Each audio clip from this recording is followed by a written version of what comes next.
नमस्कार, मैं राजेश श्री अरविंदो सोसाइटी की तरफ से आपका स्वागत करता हूं। हम आपको शिक्षा में शून्य निवेश नवाचार कार्यक्रम ZIA द्वारा संकलित रोचक नवाचार के बारे में बताएंगे। हम इनोवेटिव पाठशाला के अंतर्गत NCERT की कक्षा 5 में हिंदी भाषा पुस्तक के पाठ 12 गुरु और चेला कविता में प्रश्न बैंक नवाचार का क्रियान्वयन इस वीडियो में हम देखेंगे। सबसे पहले मैं ये प्रस्तुत कविता गुरु और चेला के बारे में आपको बताना चाहता हूँ। इस कविता का सारांश ये है कि इसमें एक गुरु और शिष्य हैं, जो कि एक राजा, जो कि मूर्ख राजा है, उसके यहाँ पर जाते हैं, उसके नगर में जाते हैं और उसके बाद अलग अलग घटनाएं होती हैं। चूंकि एक कहानी है, लेकिन इसको एक कविता के माध्यम से इसमें पिरोया गया है। अगर हम इस नवाचार प्रश्न बैंक की नवीनता की बात करें तो ये नवाचार, इसमें नवीनता यह है कि जो छात्र हैं वे स्वयं अध्ययन कर कर अपने ही मन से प्रश्नों का निर्माण करते हैं और जिससे कि उनका जो व्याकरण कौशल है वह भी बेहतर होता है। साथ ही साथ में वह उनकी नए नए प्रश्न बनाने की जो क्षमता है वह बढ़ती है। अगर हम नवाचार के क्रियान्वयन की बात करें तो नवाचार के क्रियान्वयन में जो प्रश्न बनते हैं वह प्रश्न क्रिया शब्द, संज्ञा, संयोजक, विशेषण और क्रिया कारक से मिलकर बने होते हैं, जिससे कि वाक्य निर्माण भी छात्र सीख पाते हैं। अगर हम इस नवाचार में अवधि की बात करें कि कितना समय इसमें लगेगा, तो इस नवाचार के क्रियान्वयन में मात्र 20 मिनट का समय लगता है। अगर हम पूर्व प्रबंधन की बात करें तो इस नवाचार में किसी भी प्रकार के पूर्व प्रबंधन की आवश्यकता नहीं होती है। हम बात करते हैं शिक्षकों के लिए निर्देश की, तो शिक्षकों को यही निर्देश इसमें है कि सबसे पहले इसमें 7 अलग अलग समूह में जो छात्र हैं उनको बांटना होता है।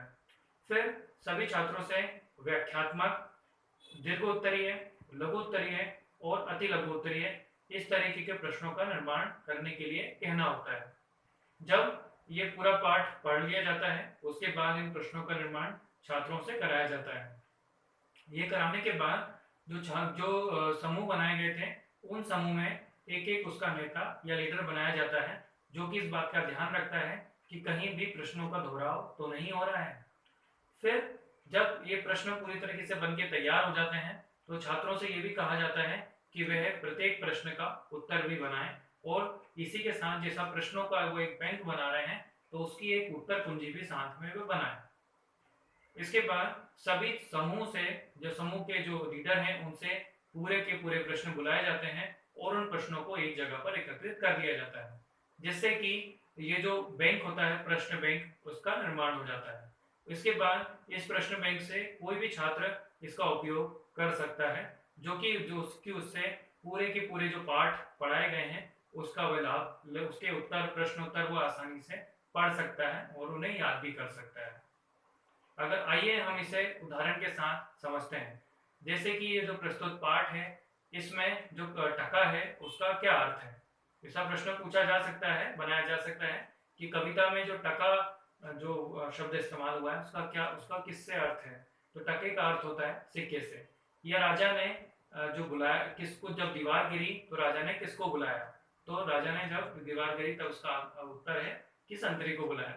तो इस तरीके के प्रश्नों का निर्माण इसमें किया जाता है। अगर हम इससे प्राप्त होने वाले निष्कर्ष और प्रतिफल की बात करें नवाचार के क्रियान्वयन से, तो इसमें यह होता है कि जो भाषा शब्द इस्तेमाल किए जाते हैं वह जो छात्र हैं वह सीख पाते हैं अच्छे से। उन अपने शब्दों का इस्तेमाल वो जो पाठ पढ़ते हैं उन्हीं शब्दों का इस्तेमाल अपनी बोलचाल की भाषा में करते हैं, तर्क ढूंढते हैं और उसी से संबंधित उनकी भाषा शैली हो जाती है। विद्यालय में भी वो उन्हीं शब्दों का अधिकतर वो इस्तेमाल करते हैं, तो इससे उनका भाषा कौशल, बोलने का कौशल और उनके अंदर आत्मविश्वास भी साथ ही साथ में बढ़ जाता है।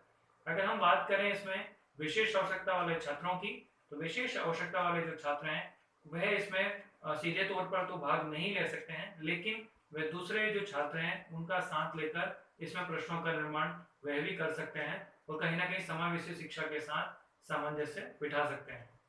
हम आशा करते हैं जो नवाचार है अपने विद्यालय में आप अवश्य क्रियान्वित करेंगे। इस तरीके के कई और दिलचस्प नवाचार हम आप तक लाते रहेंगे। आपसे अनुरोध है, आप हमारा YouTube चैनल जरूर सब्सक्राइब करें। यदि इस वीडियो को आप Facebook पर देख रहे हैं तो हमारा पेज ZIAEI जरूर लाइक करें। इस वीडियो के नीचे एक डिस्क्रिप्शन में एक लिंक दिया गया है जिस पर क्लिक कर आप इनोवेटिव पाठशाला ऐप डाउनलोड कर सकते हैं। इस वीडियो को देखने के लिए और लाइक करने के लिए आपका बहुत बहुत धन्यवाद।